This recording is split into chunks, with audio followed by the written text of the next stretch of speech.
Objet NO, SCP-2.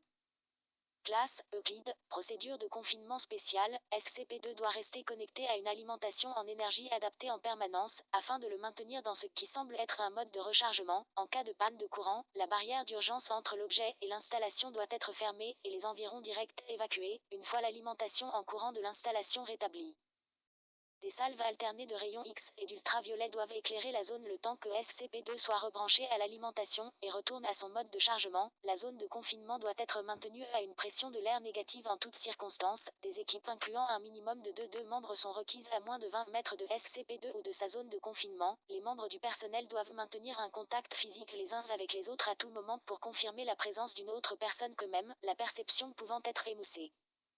Biaisé ou influencé par la proximité avec l'objet, aucun membre du personnel d'un niveau inférieur à 3 n'est autorisé à l'intérieur de SCP-2.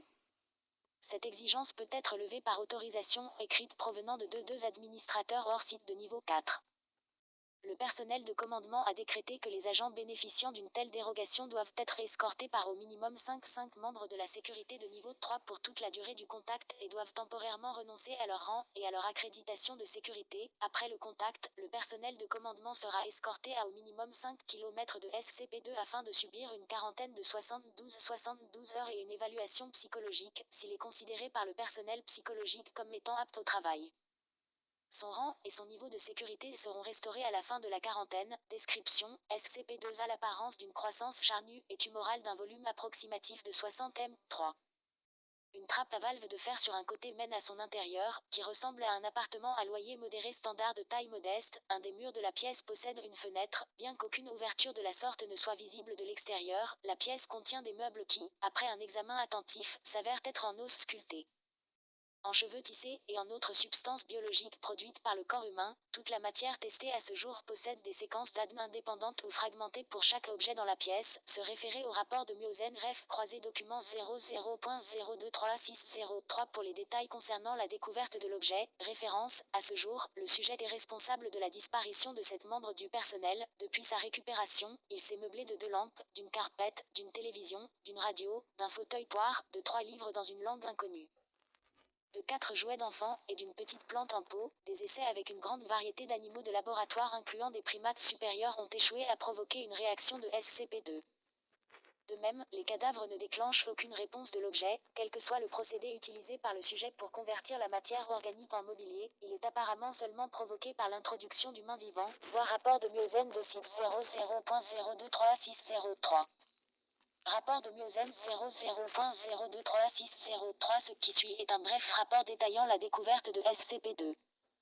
Le sujet a été découvert dans un petit cratère au nord du Portugal, où il a frappé la Terre depuis l'espace, enveloppé dans une coque de roche épaisse. L'extérieur charnu de l'objet a été exposé à la suite de l'impact. Un fermier local arriva sur le site et rapporta ses trouvailles à l'ancien du village. Le sujet obtint l'attention de la fondation SCP lorsqu'un agent de niveau 4 posté dans le secteur détecta une légère anomalie radioactive générée par l'objet. Une équipe de récupération composée de membres du personnel de sécurité de la fondation dirigée par le général Miosen a immédiatement été envoyée dans le secteur, où elle a rapidement sécurisé l'objet dans un large conteneur et effectué les tests initiaux avec des sujets recrutés dans le village proche. 3 hommes envoyés individuellement dans la structure ont par la suite disparu. Avant de découvrir cette propriété mortelle de l'objet, le général Miosen émit un ordre d'élimination de niveau 4A contre tout témoin environ 1er mars du village afin de s'assurer de l'absence de connaissance extérieure de l'objet et initia son transport vers l'installation données supprimées, durant la préparation de l'objet pour le transport.